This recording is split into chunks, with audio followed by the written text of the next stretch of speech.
Circulation चॅप्टरमध्ये आपला next topic आहे हार्ट.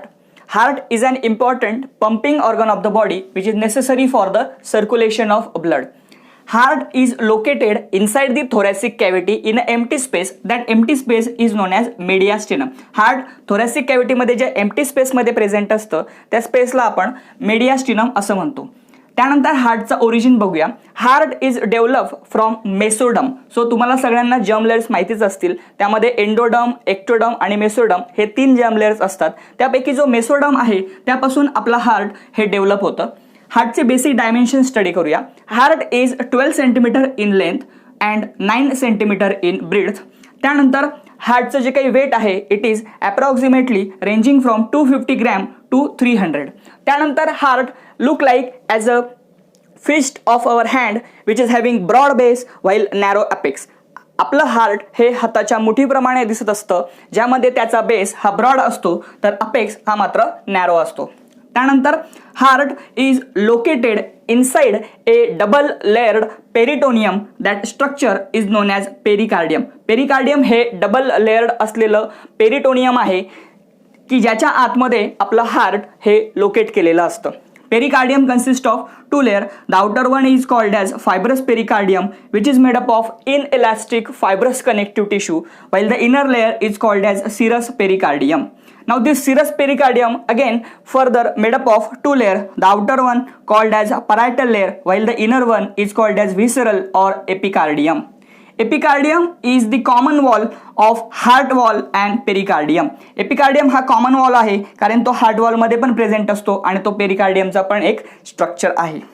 परायटल आणि विसरल या दोघं लेयरच्या मध्ये जी एम्प्टी स्पेस असते त्या स्पेसला आपण पेरिकार्डियल स्पेस असं म्हणतो, ज्यामध्ये पेरिकार्डियल फ्लूइड प्रेझेंट असतं. सो हार्टचं पेरिकार्डियम आपण या ठिकाणी डिस्कस केलेलं आहे. त्यानंतर हार्ट वॉल डिस्कस करूया. Heart consist of 3 walls. The outer one epicardium, middle myocardium and the inner endocardium.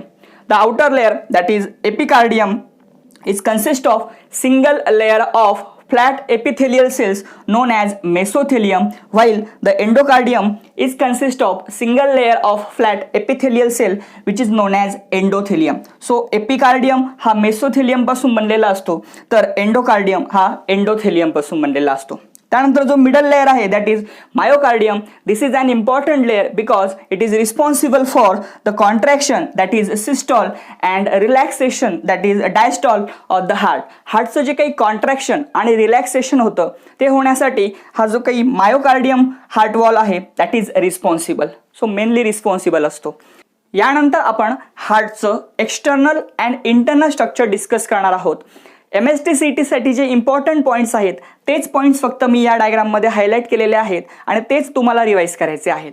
So human heart consist of 4 chambers. The 2 are small thin walled receiving chambers which are superior in position, while the 2 are large thick walled distributing chambers which are inferior in position. The superior chambers are known as atria while the inferior chambers are known as ventricles. So heart मध्ये total 4 chambers असतात. त्यापैकी वरचे 2 chambers ज्यांना आपण ॲट्रिया असं म्हणतो तर खालचे 2 चेंबर जे असतात त्यांना आपण ventricles असं म्हणतो. So left atrium receives oxygenated blood from the lungs through pulmonary veins by 4 openings, while right atrium receives deoxygenated blood from the entire body except lungs through superior vena cava, inferior vena cava and coronary sinus. Now this oxygenated blood is passed into the left ventricle through left atrioventricular aperture, while right atrium from where deoxygenated blood passes into the right ventricle through right atrioventricular aperture. Now from this left ventricle the oxygenated blood is passed or distributed to the entire body except lungs by systemic aorta, and from right ventricle the deoxygenated blood is passed towards the lungs through pulmonary trunk. So left ventricle मधून oxygenated blood हे बॉडीकडे systemic aorta घेऊन जातं तर right ventricle मधून deoxygenated blood हे लंग्सकडे ऑक्सिजनेशनसाठी पल्मनरी ट्रंक हे कॅरी करत असतं. त्यानंतर pulmonary trunk and systemic aorta are interconnected by ligamentum arteriosum which is nothing but the remnant of ductus arteriosus in foetus. So हा फार इम्पॉर्टंट पॉईंट आहे की ज्यामध्ये पल्मोनरी ट्रंक आणि सिस्टमिक एओर्टा हे दोघं एकमेकांना इंटरकनेक्टेड असतात लिगामेंटम आर्टेरिओझमने, आणि हा लिगामेंटम आर्टेरिओझम जे काही स्ट्रक्चर आहे हा रेमनंट पार्ट आहे डक्टस आर्टेरिओससचा की जो फिटसमध्ये प्रेझेंट असतो. सो तुम्हाला हे स्ट्रक्चर प्रॉपरली माहिती पाहिजे. त्यानंतर the opening of inferior vena cava is guarded by a wall. That wall is known as EV, that is Eustachian wall, while the opening of coronary sinus is guarded by Thebesian wall. So inferior vena cava ची opening guard करण्यासाठी Eustachian wall असतो, तर coronary sinus ची opening guard करण्यासाठी Thebesian wall असतो.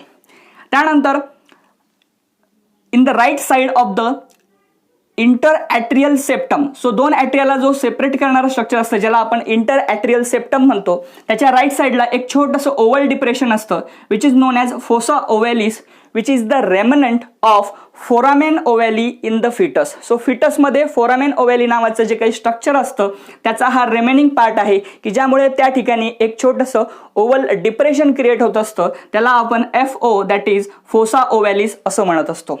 त्यानंतर right साईडला एक जे काही right atrio ventricular aperture present असतं की ज्यातून डिऑक्सिनेटेड ब्लड राईट ॲट्रियममधून राईट व्हेंट्रिकलमध्ये जात असतं. सिमिलरली लेफ्ट साईडला सुद्धा एक ॲट्रिओ व्हेंट्रिक्युलर अपर्चर असतं की जिथे ऑक्सिनेटेड ब्लड लेफ्ट ॲट्रियममधून लेफ्ट व्हेंट्रिकलमध्ये जात असतं. त्याबद्दल आता आपण डिस्कस करूया. So this right atrio ventricular aperture has 3 flaps, that's why it is called as tricuspid valve, while the left atrioventricular aperture has 2 flaps, that's why it is called as bicuspid wall. So tricuspid wall आणि bicuspid wall हे तुम्ही theory exam मध्ये studies केले असतील. Bicuspid wall is also known as mitral wall. So याचा other name तुम्हाला माहिती पाहिजे. Now these walls are connected to the papillary muscles of the ventricles by a structure. That structure is called as chordae tendineae. So chordae tendineae walls आणि papillary muscles ला connect करतात. पण या ठिकाणी कॉर्डी टेंडिनीचा जो काही रोल आहे तो सुद्धा इम्पॉर्टंट आहे. This chordae tendineae prevents the turning back of this valves into the atria during ventricular contraction. So व्हेंट्रिकलचं कॉन्ट्रॅक्शन होत असताना हे वॉल्स पुन्हा ॲट्रियामध्ये टर्निंग बॅक होऊ नये यासाठी प्रिव्हेंट करण्याचं काम कॉर्डी टेंडिनी करत असतात. सो कॉर्डी टेंडिनीचा रोल तुम्हाला माहिती पाहिजे. त्यानंतर व्हेंट्रिकल्समध्ये series of irregular ridges present असतात ज्यांना आपण कॉलमनी कार्नी और ट्रॅबिक्युले कार्नी असं सुद्धा म्हणतो. सो कॉलमनी कार्नी आणि trabeculae carneae are the series of irregular ridges which are present in the ventricles. Now at the base of pulmonary trunk and systemic aorta there are 3 semilunar walls are present which are necessary to prevent the backward flow of blood during ventricular relaxation. So ventricleचं relaxation होत असताना blood हे पुन्हा ventricles मध्ये येऊ नये हे prevent करण्याचं काम बेसमध्ये प्रेझेंट असलेल्या सेमिल्युनर वॉल्सचं असतं की जे पल्मोनरी ट्रंक आणि सिस्टमिक एओर्टा या दोघांच्या बेस जवळ प्रेझेंट असतात. सो या ठिकाणी आपण हार्टचे एक्सटर्नल ॲज वेल ॲज इंटरनल पॉईंट्स डिस्कस केलेले आहेत. एक पॉईंट राहिलेला आहे की ॲट्रिया अँड व्हेंट्रिकल्स या दोघांच्या मध्ये एक्सटर्नली एक सल्कस प्रेझेंट असतं ज्याला आपण कोरोनरी सल्कस असं म्हणतो which is also called as atrio ventricular groove. So this point is in the external structure of the heart. So diagram मी या ठिकाणी अशी काढण्याचे कारणच असं आहे की तुम्हाला फक्त MST CETचे पॉईंट्स या ठिकाणी स्टडी करायचे आहेत. कुठलंही स्ट्रक्चर थेरी एक्झाम सारखं या ठिकाणी आपल्याला एक्सप्लेन करण्याची गरज नाहीये. आपल्याला फक्त हार्टमध्ये कुठलं स्ट्रक्चर कुठे असतं हे लवकर कळावं यासाठी मी ही डायग्राम अशा पद्धतीने रिप्रेझेंट केलेली आहे. होप सो तुम्हाला एक्सटर्नल आणि इंटरनल स्ट्रक्चर हार्टचं कळालं असेल. सो हे तुम्ही प्रॉपरली रिवाइज करा कारण हे फार इम्पॉर्टंट आहे. यावरती बरेच क्वेश्चन हे तुम्ही एक्झाममध्ये एक्सपेक्ट करू शकता. So note this point. Our next point is pumping action of heart. त्यामध्ये सगळ्यात अगोदर आपण हार्टबीटची डेफिनेशन स्टडी करूया. The rhythmic contraction and relaxation of heart is known as heartbeat. Every heartbeat consist of 1 systole and 1 diastole. Normally heart beats 72 times per minute. So एका मिनिटाला जवळपास 72 वेळेस आपल्या हृदयाची ठोके पडत असतात. त्यानंतर conducting system of heart study करूया. Our heart is myogenic in nature. Myo means muscles and genic means originating from.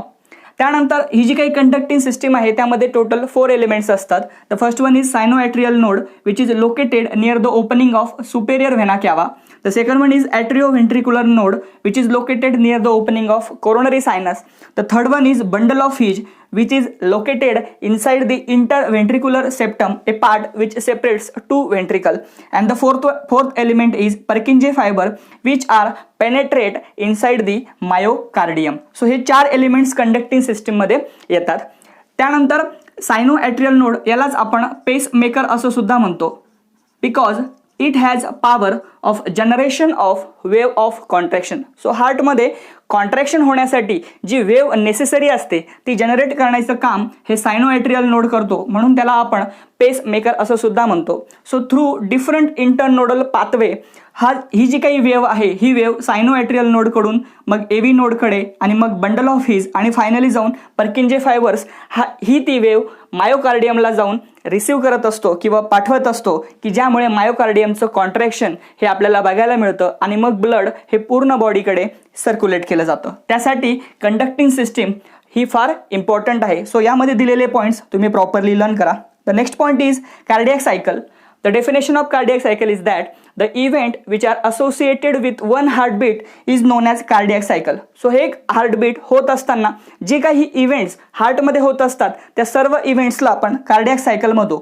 तर कार्डियक सायकलमध्ये नेमके कुठले इव्हेंट्स होतात, तर there are 3 events. The first one is atrial systole, म्हणजे ॲट्रियाचं कॉन्ट्रॅक्शन होत असतं. The second one is ventricular systole, की ज्यामध्ये व्हेंट्रिकलचं कॉन्ट्रॅक्शन होत असतं. अँड द थर्ड वन, या दोघांचं रिलॅक्सेशन, ज्याला आपण जॉईंट डायस्टॉल किंवा ॲट्रिओ व्हेंट्रिक्युलर रिलॅक्सेशन असं सुद्धा म्हणतो.